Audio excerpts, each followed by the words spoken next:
Ayatu. Ayatu. Yajnam. Ayatu. Yajnam. Upa. No. Jushanaha. Ayatu yajnam upa no jushanaha.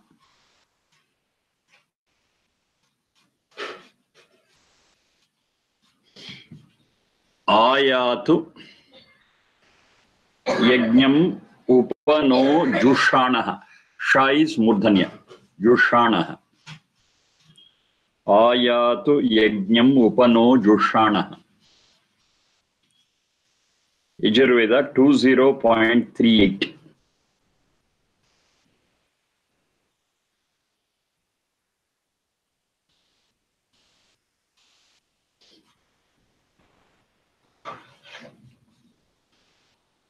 Naha yajnam, our yajna.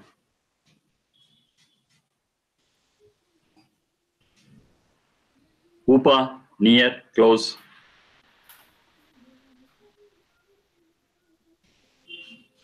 Jushanaha, Jusha Priti Sevanayoho, with love, affection, involvement.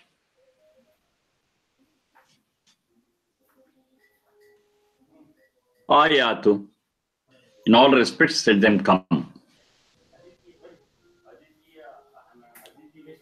In all respects, let them come near our yajna with all love and involvement.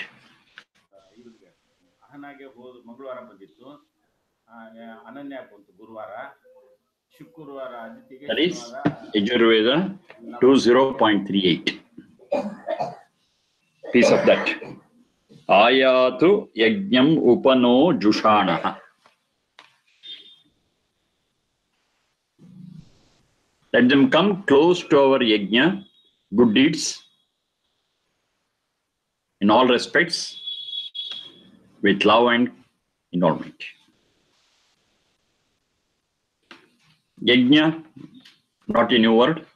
We are familiar with that now. So all good deeds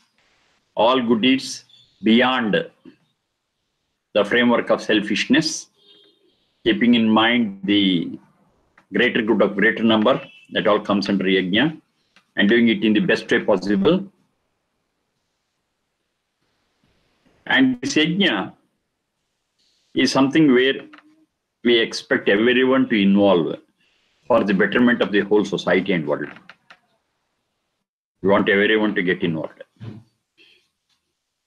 And I not say again and again that yajna doesn't mean only that swaha, swaha, swaha. No, it's not just that.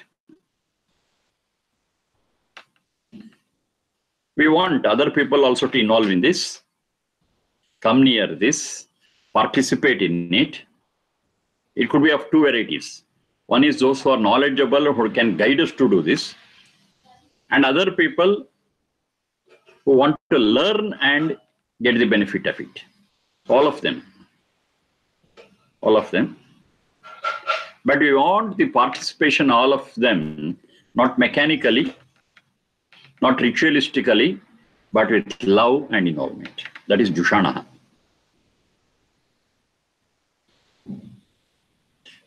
We learn, benefit, and enjoy once we involve ourselves in what we are doing. That's very clear, whatever it may be. Here we are yajna in particular. In yajna, if we involve ourselves with love and commitment, with love and involvement, feeling that it is our own, fine, we get the best benefit what we can. Ayatu yajnamupa no jushanaha. So every word is live, every word is clear.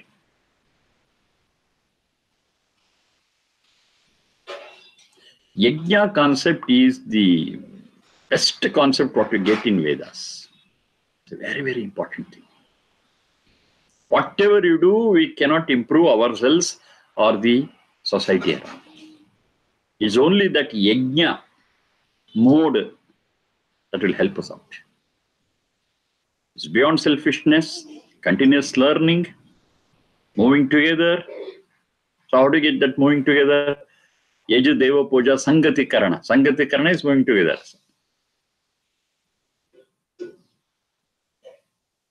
So moving together, yes, we can achieve anything. We can create heaven here, today, now. It's possible. And this concept is excellent, what you find exclusively in Vedas. Of course, part of it we find, partially you find it in several other schools of thought. Doing good things, do this, do that, that's fine, this auspicious, so many things we find. But to improvise it constantly, learning it and making it the best, yes, that concept is peculiar to this, unique to this Veda. It is a constant improvement, constant progress, constant revision for the better. Ayatu yajñamupano yushanaha. If you really take this into heart and work collectively, as a society, as a team, the whole society is a team. Now this team concept is there only in sports and companies, that's all. We don't find this team concept elsewhere. We are all for ourselves. In organizations, they call it a team to achieve the organizational objectives. Yes, there we have got the team concept. Sports, of course, we have got team concept. Without team concept, they cannot play cricket, they cannot play soccer, they cannot play hockey, whatever it is. Team concept is equal. We find that. But what about the same team concept in everyday life with people around us, with creatures around us? This is more important, more serious than those two places. That's what exactly this is. Let them come, ayatu, ya prapane. Let them come with love and involvement in all our yajna. Let them come near, closer.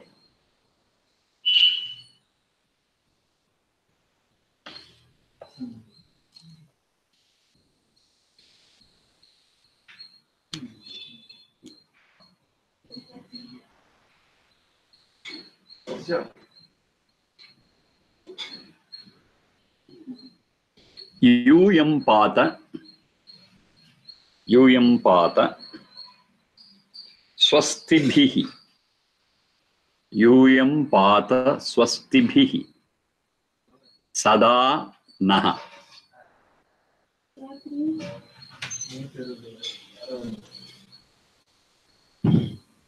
Yajurveda 20.54. 20.54. Yuyam pata swastibhihi sada naha. Yuyam pata swastibhihi sada naha.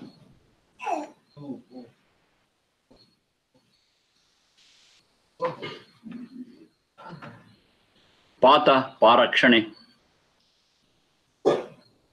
Protect us. Safeguard us.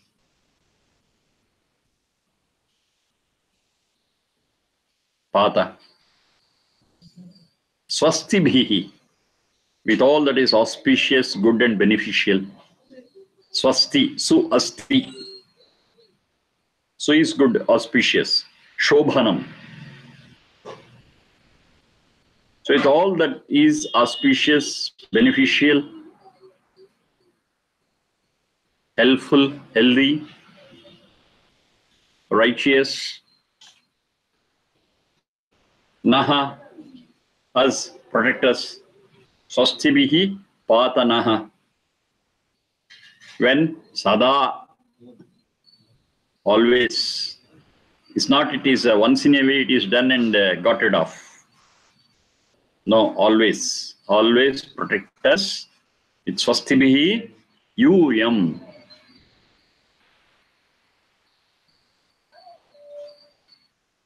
All of you.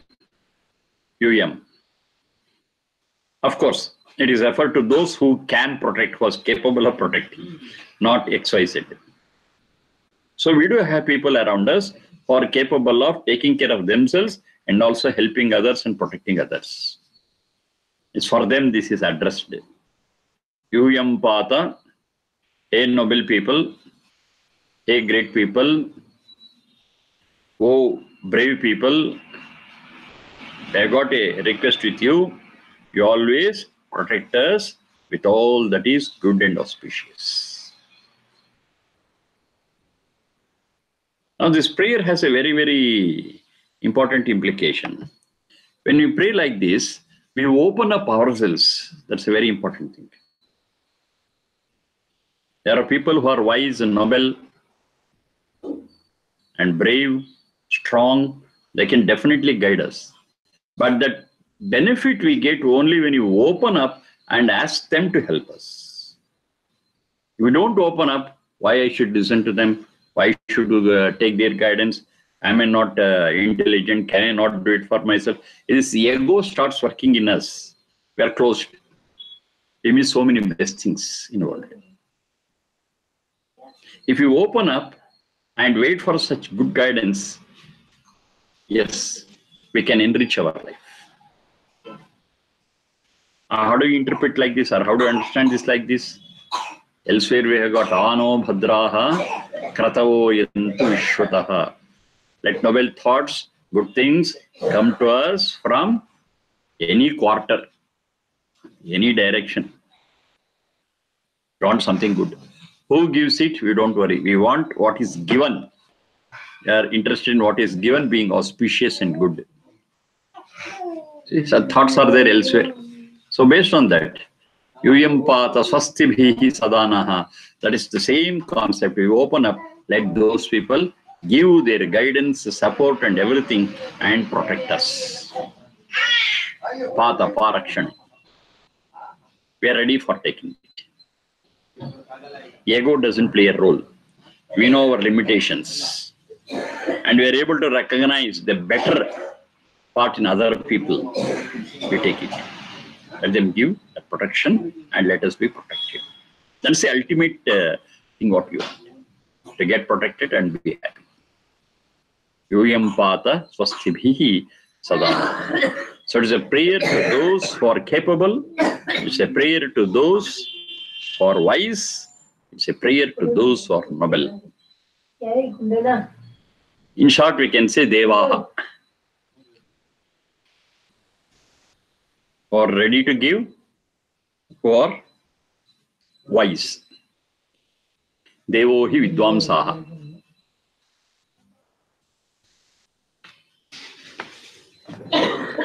Vidvamsaha is wise people, and pray to them. Next one. Duhe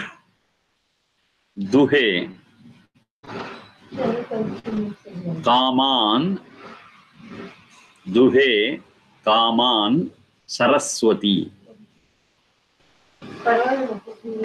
Duhe Kaman Saraswati. Yajurveda 20.60.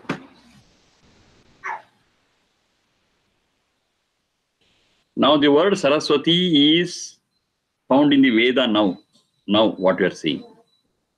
But unfortunately, the same Saraswati has been hijacked in Puranas. The same word Saraswati, they have taken it there. And they have created a lot of mythological stories around it. Saraswati, okay, it's a mythological story. Even that story is not very, clean. It's not clean. I don't know whether you know it or not. What does Puranas say? Puranas say Brahma. Brahma is the creator. So he will be in Brahmaloka.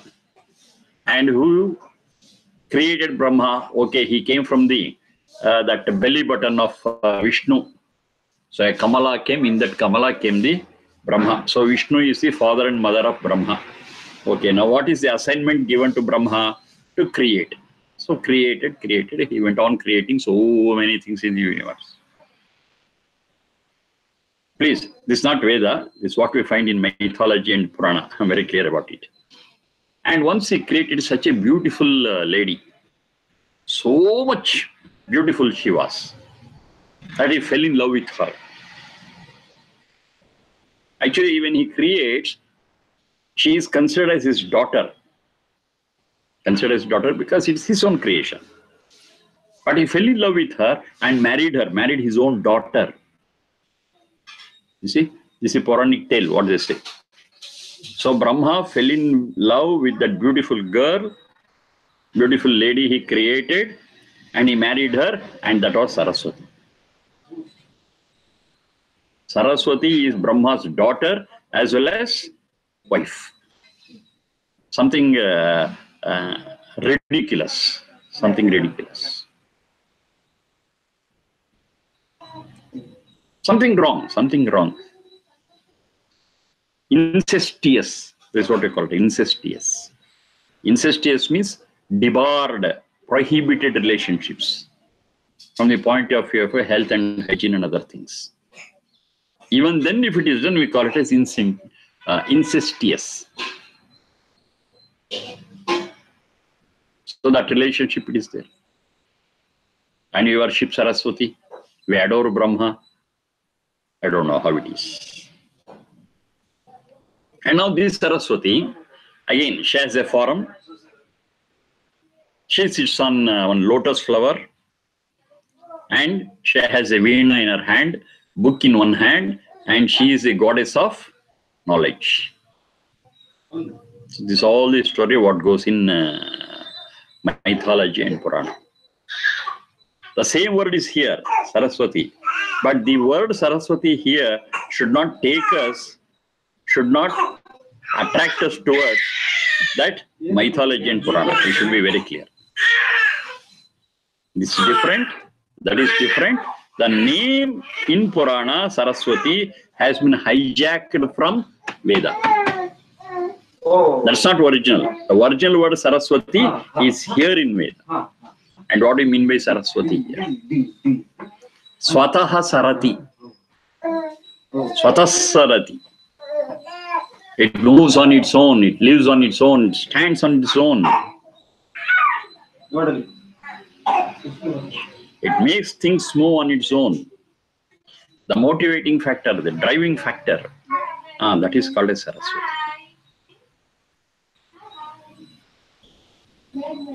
Now we have discussed several times. Saraswati is feminine gender, and this feminine gender is to the word, and that gender has got nothing to do with what the word denotes. See, Saraswati is referred to that same Satchidananda, that one God only. That same God, Satchidananda, is called as Saraswati. But the feminine gender is to the word and it is not to the Satchidananda. Very clear. Lakshmi, just to quote another example. Lakshmi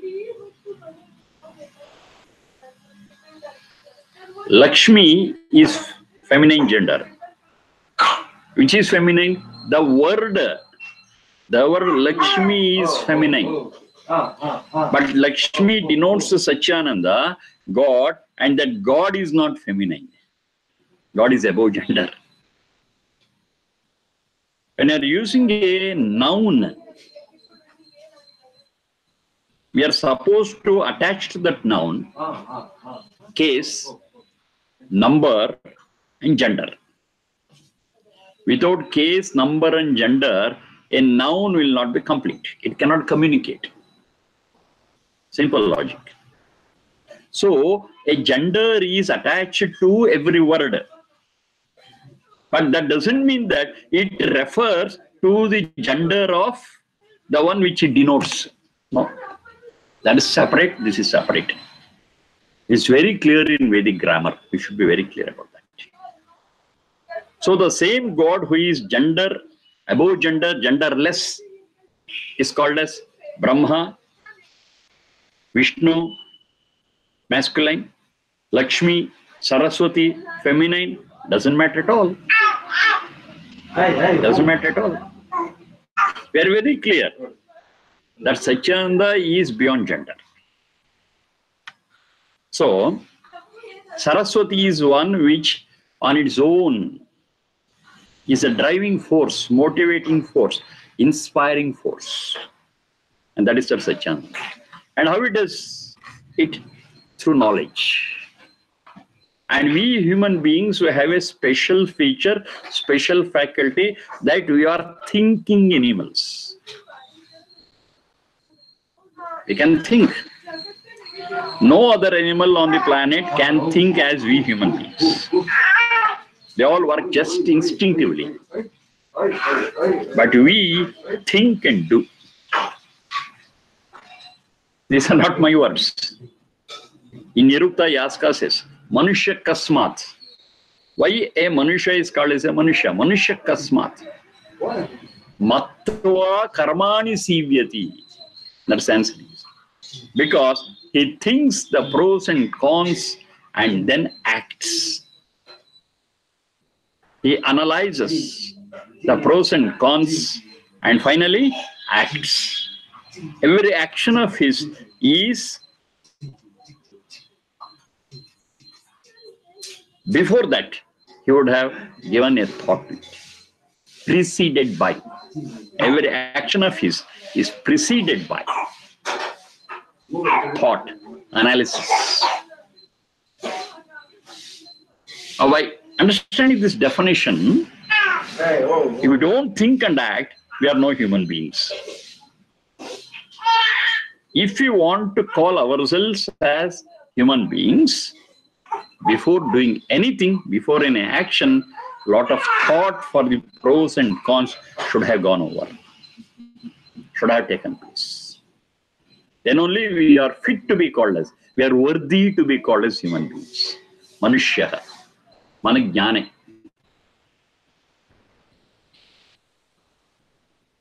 So Saraswati ultimately means that Satchidananda. And for our practical purposes, it is that knowledge which guides us. It is that knowledge which inspires us. It is that knowledge which motivates us. It is that knowledge which goes before our action. Analysis. So Saraswati is that. This Saraswati has no form, no stories. It's a concept. Now here it says, such knowledge, duhe kaman Saraswati. Duhe, duha prapurane, that's the root. Duha prapurane. To give, to fill, to complete, to bestow. Duha prapurane. In all respects. Purana is filling up, prapurane in all respects, in the best way possible. Kaman, all our wishes. Yes, you have got a lot of wishes. And you want all the wishes to be answered, completed. Wishes to be satisfied. Excellent. But it will be done only with the help of Saraswati. So before we make a wish, we should think 100 times. Is this wish okay? Is this wish okay? Does it fall in the purview of yajna? Then we have to wish. Not just we can wish, we wish 100 things. We pray for 100 things, we ask for 1,000 things. No. We analyze, we think. And finally, wish.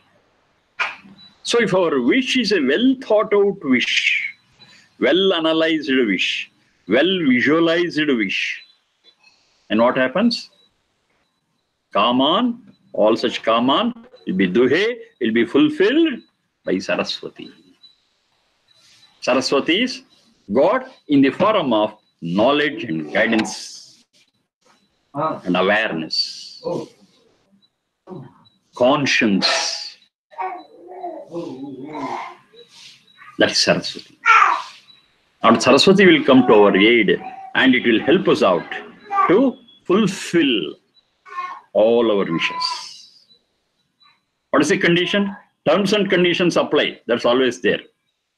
We cannot overcome it. Yes, all the wishes will be fulfilled, subject to the wish being really beyond selfishness, with knowledge, well thought out wish. Then it will happen. It will be fulfilled. That fulfillment is called as duhe, duha prapurane. In all respects, it will be granted. It will be satisfied. The wish will become a reality. Not all wishes. A well thought out, a broad, altruistic wish. And that's what Saraswati does. That which is responsible for realizing it is that force, is that power, is that entity, Satyananda, called as Saraswati. It motivates us, it inspires us, it drives us towards the goal. As long as the goal is good. That's a condition there. Next one. The same Saraswati, we have got one more thing. It says, Pavakanaha Saraswati.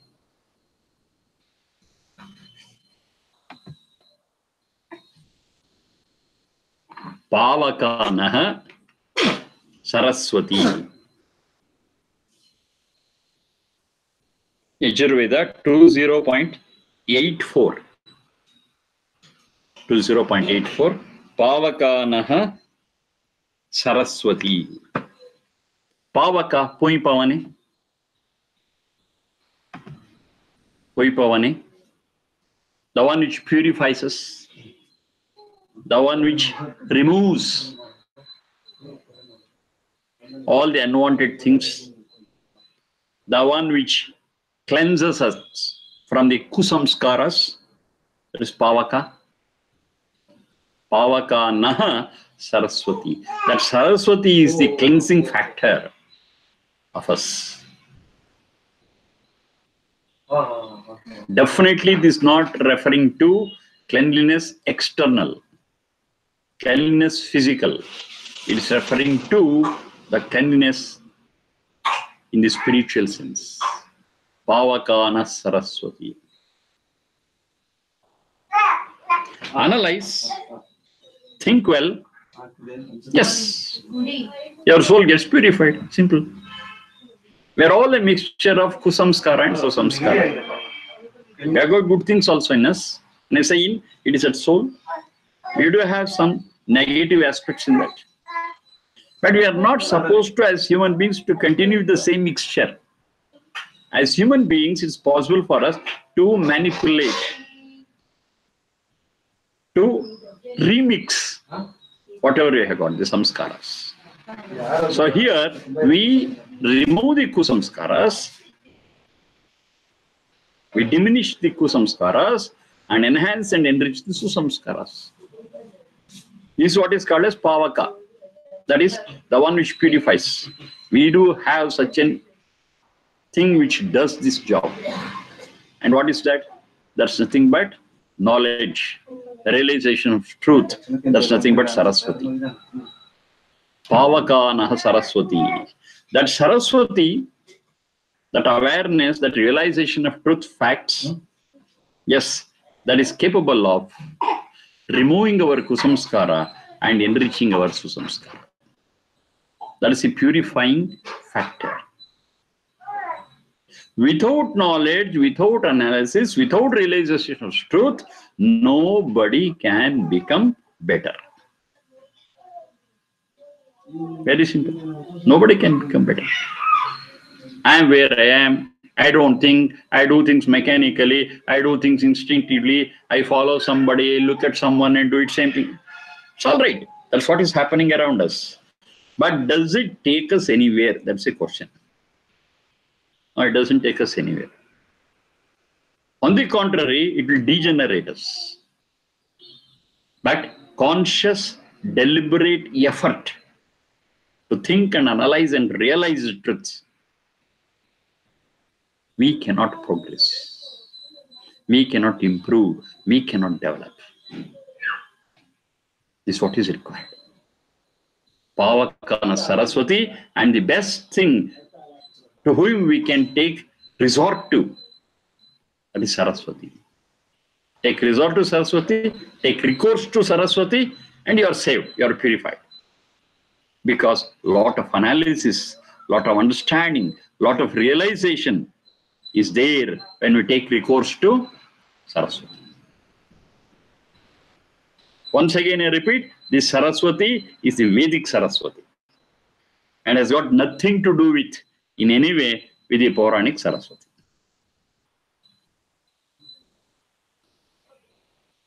What happens if we take recourse to this Puranic Saraswati?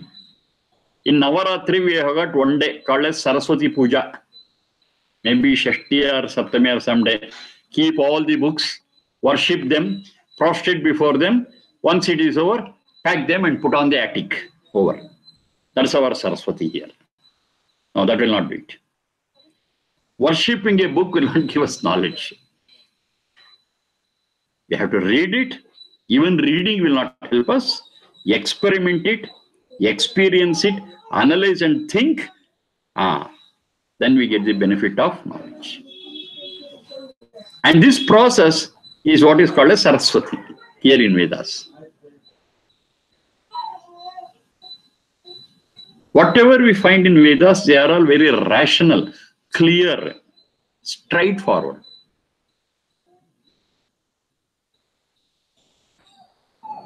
So, this is Saraswati, Pavakana Saraswati. This is one of the purifying powers what we have got.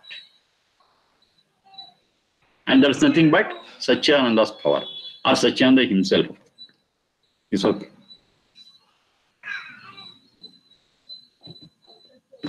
Pavakana Saraswati. Me Varuna. Me Varuna. Shruddhi. Shruddhi Mahaprana. Shri is Talavya. Shruddhi. Me Varuna Shruddhi Havam. Me Varuna Shruddhi Havam.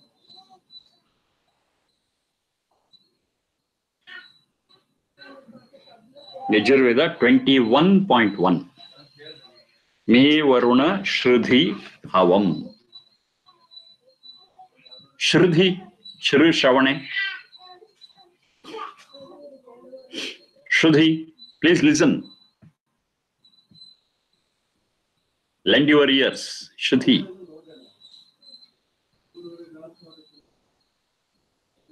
Me Havam. Me Havam.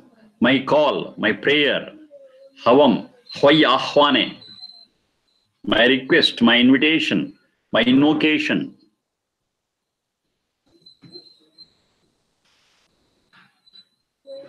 Me Havam Shruddhi. To whom we are requesting? Varuna. Varuna is one who is fit to be chosen as a guide, as a mentor, as a philosopher, as a friend, as a teacher. Okay. Who is fit to be chosen? Prang Varane. That's back. Satchidananda. The great Satchidananda is fit to be chosen as our guide and philosopher and mentor. Varuna, Me Havam Shruddhi. Please listen to my prayers. Please listen to my invocations. Please listen to my invitations. Just because I use that word Shruddhi, listen, we should not think that he is with forum and has got ears to listen. No. We need an ear to listen. We need an eye to see. We need a nose to smell. We need a tongue to taste. We need that skin to experience touch. It's our limitation. But Satchidananda is omnipotent, Sarvashakta. Omnipotent is not to be misunderstood as he can do anything. Whatever he wants, he can do. No, that's not the definition of Sarvashakta. Sarvashakta is one who can do without any assistance, depending on anything, without dependency. That's a Sarvashakta. He can listen, he doesn't need an ear. He can see, he doesn't need an eye. He thinks, He analyzes, he understands. But he doesn't need a brain. Without any dependency on material things as we have, Sachandra doesn't have such limitations, doesn't have such dependencies. He is called as omnipotent. Because of omnipotence, he can listen. And even that prayer, I need not say it loudly. I need not shout. I need not have an amplifier and say, oh God, listen to me. No, not required. Not required.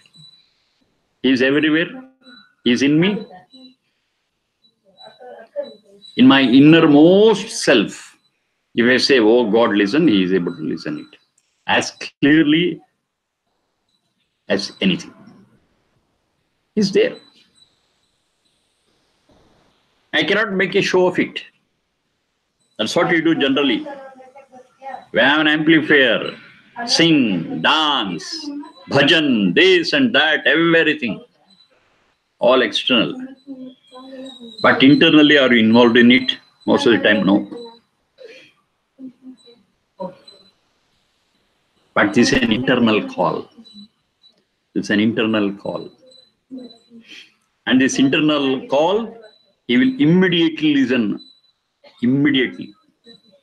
Without depending on anything. That's his omnipotence.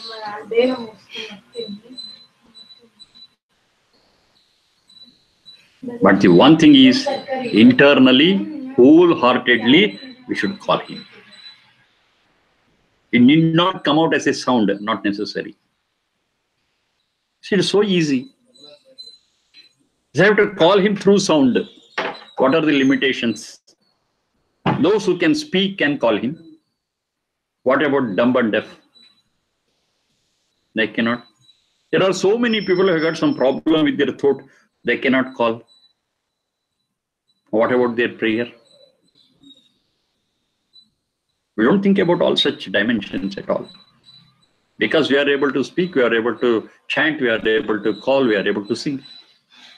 But there are so many people who cannot. But what about their prayer? This says, you call internally, he will listen, no problem. Your neighbor may not listen to you because you are not able to talk. Doesn't matter at all. Call him, he will listen. So clear. Havam Shruti, me Havam Shruti, me Varuna Shruti Havam. Nobody is left out. Nobody is left out. Another problem we have got. We think of language when you are praying. So in what language you have to pray? That's again a bone of contention. We fight out on that. You have to call him in Vedic language. Then only he will listen. No. Behind that call, we have got a feel. A feeling. That feeling has no language. It's above language. If you feel it and call him, he will listen. The language barrier is also overcome. The physical deformity is overcome. Anybody, anywhere in their hearts, they can call God and he will listen. And he is worthy to be called. He is the one to whom we can take recourse under any circumstance, anywhere. Me Varuna Shruti Pavam. This is 21:1. When you are in distress, just one example, when you are in distress, we call for emergency phone. Somebody there may answer, may not answer. And even if the answer to arrive, they take some time. We call to our friend. They may receive the call, they may not receive the call. After receiving the call, to arrive and arrange for the help, they may need a lot of time. But this is something very peculiar. You call, it will be immediately answered 100%. Immediately. And the help will come immediately. In what way it will come? It will come in the form of knowledge and guidance to tackle the situation. A flash will come, and immediately we'll be confident enough and we can tackle this situation, whatever it may be. Immediate, anytime, anywhere. While in distress, while in a very, very favorable, comfortable position, also call him and say thanks. It will be accepted immediately. Both. Distress, call for help. Happy, say thanks. Gratitude, express your gratitude. Me havam shuddhi, my call, my prayer. Please listen. And you are the only one to whom I can take recourse to without any problem. You are my ultimate recourse. You are my ultimate resort. Okay, we'll stop at this for the day. And we'll continue. That is day after tomorrow. Day after tomorrow is Wednesday for me, Tuesday for you. Okay. Varun. Sir, yes, sir.